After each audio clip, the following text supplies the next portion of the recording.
किसे तली हुई चीज़ें खाना पसंद नहीं है। खासकर इस बारिश के मौसम में पकौड़े, समोसे और पूड़ी बहुत कॉमन है। पर प्रश्न ये उठता है कि इस बचे हुए तेल का क्या करें? क्या इसे फेंक दें या फिर इसे रीयूज कर सकते हैं? आइए, मैं सुनीता रॉय चौधरी, आपकी अपनी डाइटिशियन, आज इसी प्रश्न का जवाब देने वाली हूँ। सबसे पहली और इम्पॉर्टेंट बात यह है कि हमें किस तरीके का ऑयल फ्राइंग के लिए इस्तेमाल करना चाहिए और किस तरीके का बर्तन इस्तेमाल करना चाहिए, कौन सी हम फ्राइंग करना चाहते हैं उसके अकॉर्डिंगली। तो हम नॉर्मली सनफ्लावर ऑयल या ग्राउंडनट ऑयल या कोई भी सीड ऑयल हम यूज कर सकते हैं तलने के लिए, लेकिन कई ऑयल्स ऐसे होते हैं जिनका की स्मोकिंग पॉइंट कम होता है, जैसे कि ऑलिव ऑयल, जो कि तलने के लिए इस्तेमाल नहीं किया जा सकता। अगर हम स्मोकिंग पॉइंट की बात करें तो वो पॉइंट है जिस पॉइंट पे आकर पर्टिकुलर तेल जो है वो बॉयल करता है या उसमें से धुआं निकलता है, और ये वो पॉइंट है जिस पॉइंट पे आकर जो ऑयल है उसके इंटरनल कंपाउंड्स डिसइंटीग्रेट हो जाते हैं और वो हार्मफुल कंपाउंड्स में कन्वर्ट हो जाते हैं।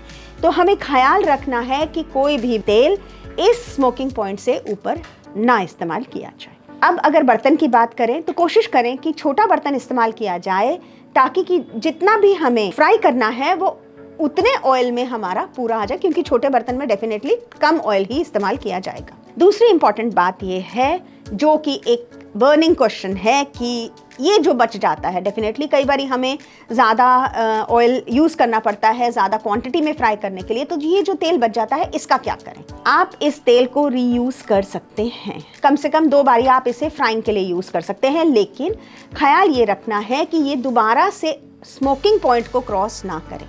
इसके अलावा आप इस तेल को आप अपनी रोज़मर्रा की सब्ज़ी बनाने में या पराठा बनाने में भी इस्तेमाल कर सकते हैं।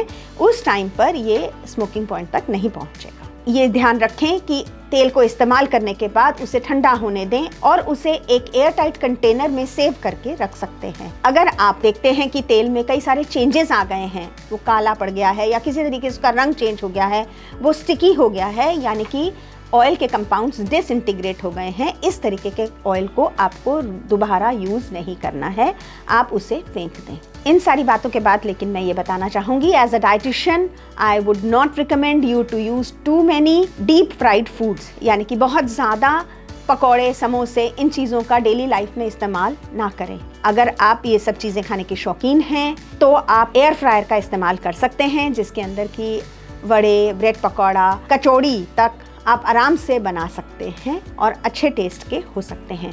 कई जगह पर आप शैलो फ्राइंग का इस्तेमाल कर सकते हैं, जैसे कि आप किसी सब्जी को शैलो फ्राई कर सकते हैं, उसे हेल्दी बना सकते हैं। ज़्यादा तेल खाने से कोलेस्ट्रॉल ज़्यादा होना, हार्ट की प्रॉब्लम होना, हाई ब्लड प्रेशर होना और इवन डायबिटीज़ होना और वज़न बढ़ना, ये सारी प्रॉब्लम्स होने के चांसेस रहते हैं। कोशिश करें कि ऑर्गेनिक ऑयल्स इस्तेमाल करें रादर देन रिफाइंड ऑयल्स। बेहतर रहेगा अगर आप रिफाइंड ऑयल्स की जगह कोल्ड प्रेस्ड ऑयल्स का इस्तेमाल करें। कोल्ड प्रेसिंग में ऑयल एक्सट्रैक्शन का तरीका अलग होता है रिफाइंड ऑयल्स के कंपैरेटिवली। रिफाइंड करने के लिए कई सारे केमिकल्स ऐड किए जाते हैं ताकि उसका रंग साफ हो सके ऑयल का, जिसकी वजह से उसमें कई सारे केमिकल्स ऐड हो जाते हैं। जहाँ कोल्ड प्रेसिंग में केमिकल्स इस्तेमाल नहीं किए जाते, इसलिए उसकी नेगेटिव इफेक्ट्स कम रहते हैं।